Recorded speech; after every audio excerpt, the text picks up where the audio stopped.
The March 21st NHL trade deadline is drawing near, and hockey insiders have revved up possible trade scenarios. The hockey writer Jim Parsons recently wrote an article about realistic trade options for Barrie and briefly touched on swapping the Oilers defender for Subban. Here's an in-depth look at why this move makes sense for both teams and how they could benefit. But before we get into that, make sure you guys subscribe, hit the like button, and turn on notifications so you know when I publish next. With all that out the way, let's get into today's video.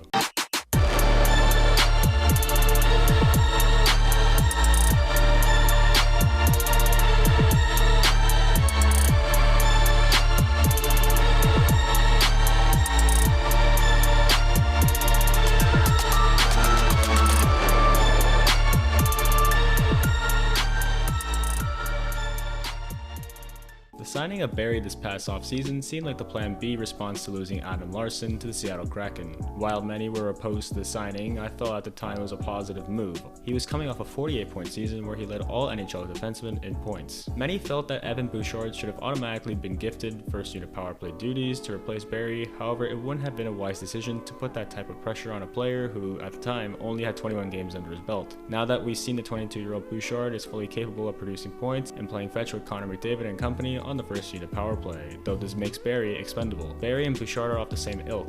They're offensively minded defensemen who at times have lapses in the actual defending part of the job description. However, the younger Bouchard has much more upside to tighten up the defensive side of his game. Still having both in the lineup with the same skill set would not bode well in a playoff battle. The fact that Barrie's name is being suggested in trade proposals by hockey insiders suggests Bouchard is ready for full-time minutes on the power play. The Athletics' Ryan Nugent-Bowman and Alan Mitchell were in favor of the trade proposal for Barrie and pondered the idea and ultimately concluded that the deal could work from New Jersey's perspective. As Subban's deal is finished by the end of the season and won't likely return, the team will need to replace him with another defender. The right-shot Subban is no longer the offensive force he once was, with his career-high 60 points with the Montreal Canadiens set way back in 2014-15. Yet he's still a serviceable defenseman. This season, he has 18 points in 56 games and currently plays third pairing on the right side behind Dougie Hamilton and Damon Severson. According to Natural Stat Trick, he averages 19 minutes and 3 seconds in ice time with a 50.5 Corsi rating. Barrie has comparable numbers. He has 25 points in 50 games when playing on the Oilers' #1 power play unit. He averages 19 minutes and 3 seconds on ice and has a 50.3 Corsi rating. However, Subban is more physical, which is something the Oilers lack on the back end, with 53 hits in comparison to Barrie's 19.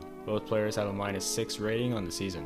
If the Oilers sneak into the playoffs, Subban's experience could also be an asset over Barrie. He's played in 96 playoff games in comparison to Barrie's 30. The Devils' defender also brings a level of feistiness on the back end. He has a history of getting under other players' skin, and he's dropped the gloves twice this season. Hockey insider Pierre LeBrun shared the news that the Devils' general manager Tom Fitzgerald had a chat with Subban and admitted that the team will not re-sign him for the next season. With his $9 million AAV coming off the books, the Devils have over $24 million in cap space for next season. Barrie is signed until 2023-24, and his $4.5 million AAV will be half the cost of Subban's cap hit, and both players currently play equivalent minutes. Although the defender isn't overly physical, he is effective at moving the puck and can help on the man advantage. Hamilton runs the Devils' first power play unit, but Barrie would be able to step in onto the second unit and fill in if Hamilton is out of the lineup. As previously mentioned, Barrie's departure opens the door to give full-time minutes to Bouchard on the first power play unit. Also, the Oilers currently have just under $8 million in cap space with 15 players signed. They have to re-sign Jesse Puljujarvi, Kailer Yamamoto, and a new goaltender. If they traded for Subban, they have an NHL veteran on the blue line who would be able to move up and down the lineup with Bouchard and Cody Ceci on the right side for the rest of the season.